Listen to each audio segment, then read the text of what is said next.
ব্লোৱাৰ machine বনাবৰ কাৰণে প্ৰথমে এনেকুৱা 4 ইঞ্চি পাইপ এডোখৰ লাগিব আৰু চাই ল'ব ধুনীয়াকৈ পাইপ তেনেকৈ গোল কৰি লৈ তাৰপিছত এনেকুৱা সৰু পাইপ এডোখৰ লাগিব। পাইপডোখৰ মই দেখিছে কেনেকৈ ৰাউণ্ডকৈ কাটি লৈছোঁ কাৰণ এই বস্তুটো তাত লগাব লাগিব, এইটো ফুটাত ধুনীয়াকৈ এনেকৈ লগাব লাগিব আৰু এইটো দেখিছেনে সুন্দৰকৈ কাটে আৰু এনেকৈ ফুটা এটা কৰি ল'ব লাগিব যাতে এইটো আপোনালোকে নিজে কৰি ল'ব, নিজৰ জোখমাখ চাই লৈ পেলাই এনেকৈ লগাই ইয়াতে আমি ফেব্ৰিকুইক লগাই দিম। এতিয়া ফেব্ৰিকুইক লগাই দিলে এইটো পূৰা ফিক্স হৈ যাব। ফিক্স হোৱাৰ পিছতে ইয়াতে আপোনালোকে মাটি দি দিব। মাটি দিলে মানে কি হ'ব, এইটো বেছি ভালকৈ ফিক্স হৈ যাব। এইটো কাম আপোনালোকে ধুনীয়াকৈ কৰি ল'ব কাৰণ এইটো এৰি গ'লে আকৌ পিছত সমস্যা হ'ব। গতিকে সম্পূৰ্ণ ভালকৈ লগাই ল'ব। তাৰপিছতে এতিয়া আমাৰ দৰকাৰ হ'ব ইয়াৰ কভাৰটো, কাৰণ দুইটা ছাইডে কভাৰ লাগিব। এতিয়া মই এইখন টুকুৰা লৈছোঁ, তাতে মই জোখ লৈ পেলাই দুটা মই ছাইডৰ কাৰণে, ছাইডৰ নহয় এটা ছাইডৰ কাৰণে আৰু এটা মাজৰ পাংখাটোৰ কাৰণে মই কাটিম। আৰু এই টুকুৰাটো এই 4 ইঞ্চিটোৰ পৰাই ওলাইছে, গতিকে মই এই টুকুৰাটোৰ পৰাই জোখটো লৈছোঁ। দেখিছে ছেম চাইজ হয়, একেই সেইটোৰ পৰাই কটা হৈছিলে। আৰু এই টুকুৰাটোও কামত লাগিব। কি কামত লাগিব মই আপোনালোকক লাষ্টত দেখাম। প্ৰথম মই এনেকৈ জোখ লৈছোঁ, দেখিছে মই এটা বাহিৰ চাইডৰ পৰা লৈছোঁ, এটা ভিতৰ চাইডৰ পৰা লৈছোঁ। গতিকে এইটো হৈছে মোৰ বাহিৰৰ কভাৰ আৰু সুন্দৰকৈ কাটি ল'ম। কাটি লোৱাৰ পিছতে এইকণ মই ফাৰ্ষ্ট কৰি দিছোঁ বন্ধুসকল, আপোনালোকে চাব আৰু ভিডিঅ'টো যিসকল নতুনকৈ আছে তেওঁলোকে ছাবস্ক্ৰাইব কৰি দিব, লগতে লাইক কমেণ্ট আৰু শ্বেয়াৰ কৰিবলৈ নাপাহৰিব। এইটো মেচিন বনাবলৈ একেবাৰে সহজ, আপোনালোকে ঘৰতে বনাই ল'ব পাৰিব। আৰু এনেকৈ কাটি ল'ব ধুনীয়াকৈ, আপোনালোকৰ যি সুবিধা আছে মই হেচকু দিয়ে কৰিছোঁ। আৰু দেখিছে মই এনেকৈ গোলকৈ কৰি ল'লোঁ। গোলকৈ সেইখিনি সময় বহুত যায়, গতিকে এনেকৈ সমান বহাই লৈ তাৰপিছতে ইয়াতে তেনেকৈ ফেব্ৰিকুইক লগাই আৰু মাটি দি পেলাই সম্পূৰ্ণ ধুনীয়াকৈ ফিক্স কৰি ল'ব। ফিক্স কৰাৰ পিছতে বাকী কামখিনি আকৌ মই দেখাই যাম। এনেকৈ সুন্দৰকৈ ভিতৰ চাইডৰ পৰা লগাই দিব। ফেব্ৰিকুইকটো ভালকৈ সমানকৈ বহাই ল'ব। বহাই লৈ তাৰপিছতে ফেব্ৰিকুইক লগাই দিব। আৰু মাটি দিবলৈ একেবাৰে মাটিয়ে হওক বা বালিয়ে হওক, আপোনালোকে যিকোনো ধৰণৰ এনেকুৱা সহতা বস্তু অলপ মিলাই দিব ফেব্ৰিকুইকৰ লগত, তেতিয়া মানে বস্তুটো পূৰা সুন্দৰকৈ ফিক্স হৈ যাব। আৰু দেখিছে এনেকৈ লগাই দিয়াৰ পিছতে দেখিছে সুন্দৰকৈ কিমান টান হৈ গ'ল। এইটো এৰি নাযায় কেতিয়াও বন্ধুসকল। আৰু এনেকৈ মাটি দি দিব। এইটো মাটি দিবলৈ একেবাৰে নাপাহৰিব। মই মানে বালি মাটিটো ব্যৱহাৰ কৰিছোঁ, আপোনালোকে বালি দিও পাৰিব, কোনো অসুবিধা নাই। এইটো বালি দিয়াৰ পিছতে ইয়াৰ কাম হৈ গ'ল। এতিয়া লাগিব ইয়াতে ভিতৰৰ পাংখাখন, আৰু পাংখাখনৰ কাৰণে মই এইটো টুকুৰা কাটিছিলোঁ, আপোনালোকক মই দেখাইছিলোঁ প্ৰথমে এইটো টুকুৰা। আৰু এইটো টুকুৰা সুন্দৰকৈ ইয়াতে ভিতৰত সোমাই যাব। চাওক এইটো দেখিছে সুন্দৰকৈ ভিতৰত সোমাই গ'ল, সেইকাৰণে মই ভিতৰ চাইডৰ পৰা জোখ লৈছিলোঁ। আৰু ভিতৰত দেখিছে কেনেকৈ অকণ লৰচৰ হৈ আছে, এইটো হিচাপতে থাকিব লাগিব, নহ'লে পাংখাখন নুঘূৰিব। আৰু ইয়াতে মাজতে এটা ক্ষুদ্ৰ হোল কৰিব লাগিব, যিটো মটৰ লগাবৰ কাৰণে পাংখাৰ কাৰণে চিন দি ল'ব লাগিব। পাংখাৰ কাৰণে মই 6খন পাংখা লগাম, গতিকে মই 3ডাল চিন দিছোঁ। 3ডাল চিনত 6টা পাংখা হৈ যাব। এনেকৈ আপোনালোকে জোখ দিলে আপোনালোকে বেছিকৈ পাংখাটো দিব পাৰে, কোনো অসুবিধা নাই। দেখিছে 6টা দিছোঁ। আৰু প্ৰথম মই যিটো টুকুৰা দেখাইছিলোঁ আপোনালোকক, সেইটো দেখিছে এই টুকুৰাটোৰ পৰাই মই কাটি পেলাই পাংখা বনাম। এইটোৰ পৰা এনেকৈ সুন্দৰকৈ জোখ লৈ ল'ব। জোখ লৈ পেলাই এনেকৈ সৰু সৰুকৈ 6ডোখৰ পাংখা বনাই ল'ব, জোখ ল'ব ধুনীয়াকৈ। জোখ লোৱাৰ পিছতে পাংখাকেইটা মই কাটি লওঁ। কাটি লোৱাটো অকণ মই ফাষ্ট কৰি দিম বন্ধুসকল। তাৰপিছতে ইয়াত এনেকৈ লগাব লাগিব।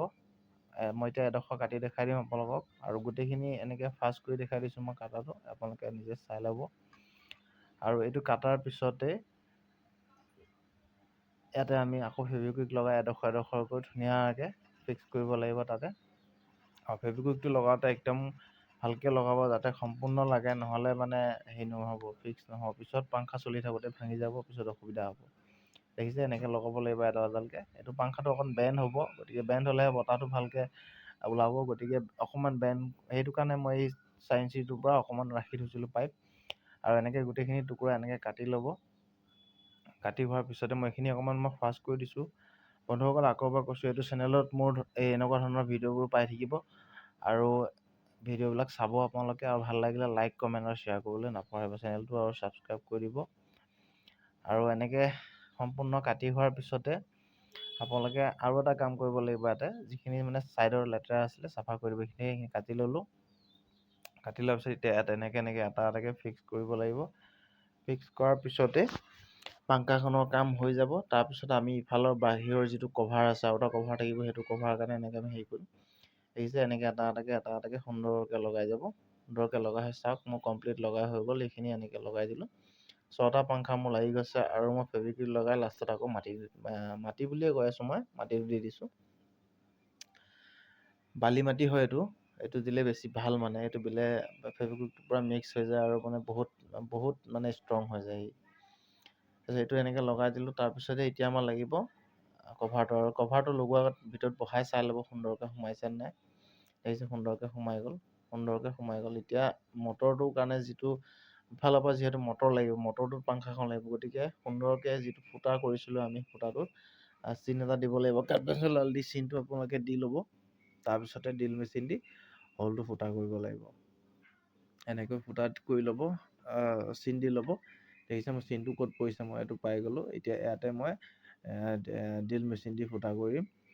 আপোনালোকে ড্ৰিল মেচিন নাথাকিলে আপোনালোকে গৰম লোহাৰ বা কিবা গৰম কৰি আপোনালোকে কৰিব পাৰিব। এই মটৰটো ইয়াৰ জোখত মই ফুটা কৰিম, কাৰণ মটৰটো কমপ্লিট সোমাই যাব লাগিব। আগৰ যিকণ মানে বিয়েৰিংকণ থাকে সেইকণ জেগা সোমাই যাব লাগিব। এনেকৈ সুন্দৰকৈ ফুটা কৰি ল'ব। চাওক বন্ধুসকল, সোনকালে ফুটা হৈ গ'ল, আৰু এইটো এনেকৈ সম্পূৰ্ণ সোমাই যাব লাগিব মটৰটো। যিখিনি জেগা বিয়েৰিংটো যোনখিনিলৈকে থাকে সেইখিনিলৈকে সোমাই যাব লাগিব। তাৰপিছতে এইটো ফিক্স হৈ যাব। ইয়াতে আঠা চাঠা লগাই দিব, আপোনালোকে স্ক্ৰু লগাব পাৰিব। আৰু এইটো লগাই তাৰপিছত পাংখাটো যিটো আমি বনাইছোঁ সেই পাংখাটো ইয়াতে লগাই আপোনালোকে আঠা লগাই ফিক্স কৰি দিব। এইটো দেখিলে এনেকৈ লগাই দিব। সুন্দৰকৈ লগা হৈ ফিক্স হৈ গ'ল। আৰু এইটো এবাৰ ঘূৰাই চাব ভালকৈ ঘূৰিছে নাই। দেখিছে সুন্দৰকৈ ঘূৰিছে, এনেকৈ ঘূৰিব লাগিব। যদি ক'ৰবাত টাচ হৈ যায় তেতিয়াহ'লে পিছত আপোনালোকৰ অসুবিধা হ'ব, ভালকৈ পাংখাটো নুঘূৰিব। আৰু ফেব্ৰিকুইক ভালকৈ লগাব, যাতে এইটো পিছত যাতে মটৰ চলাৰ সময়ত ই গণ্ডগোল নকৰে। তাৰপিছত এনেকুৱা সৰু টুকুৰা এটা লৈ ল'ব বাহিৰৰ কভাৰটোৰ কাৰণে, এনেকৈ দি তাৰপিছতে বঢ়িয়াকৈ চিন দি ল'ব। চিন দি লৈ এই টুকুৰাটো কাটি ল'ব।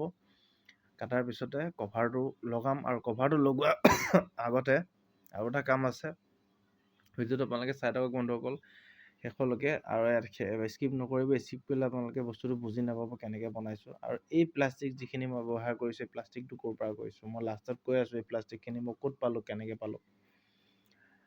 আৰু দেখিছে এনেকৈ মাজত আৰু এটা ৰাউণ্ড কৰিব লাগিব, যিটো কভাৰ লগাম, কাৰণ এইফালেদি আমাৰ হাৱাটো সোমাব আৰু পাইপেদি হাৱাটো ওলাই যাব। প্ৰথম আমি যিডাল পাইপ লগাই দেখিছে এনেকৈ হোলটো কৰি ল'ব। আৰু হোলটো কৰাৰ পিছতে এইটো এতিয়া লগাই ফিক্স কৰি দিব। এইটো আৰু এতিয়া খোলা কাম নাথাকে, এইটো ইয়াতে পূৰা ফিক্স কৰি দিব। আঠা লগাই দিব আৰু মাটি লগাই দিব, বালি মাটি লগাই হোৱাৰ পিছত এইটো কাম কমপ্লিট হৈ গৈছে। এতিয়া আপোনালোকে ইয়াত মটৰ কানেকশ্যন কৰি পেলাই 12 ভল্টৰ মটৰ হয়, যিহেতু মোৰ হৈ গ'ল কমপ্লিট। আৰু মই পাইপ এডাল সৰুকৈ লগাই দিলোঁ, মটৰ ফিক্স হৈ গ'ল। আৰু এতিয়া মই এইকেইটা মেচৰ কাঠিকেইটা আপোনালোকক মই চলাই দেখাই দিছোঁ। সুন্দৰকৈ উৰি গৈছে দেখিছে। আকৌ মই দেখাই দিছোঁ, সুন্দৰকৈ উৰি যাব। আনকি মই আপোনালোকৰ মেচৰ বাকচটো দি পেলাই আপোনালোকক দেখাম, যিটো মেচটো আছে বহুত পাৱাৰফুল হয় বন্ধুসকল। আপোনালোকে চাফ চিকুণ কৰিবৰ কাৰণে ব্যৱহাৰ কৰিব পাৰিব, বালি চালি যদি থাকে। তাৰপিছত মই মেচৰ বাকচটো দি আপোনালোকক দেখাই দি আছোঁ। দেখিছে মেচৰ বাকচটো। ভাল লাগিলে ভিডিঅ'টো লাইক কৰিব, কমেণ্ট কৰিব, শ্বেয়াৰ কৰিব। সকলোৱে আজিলৈ বাই বাই।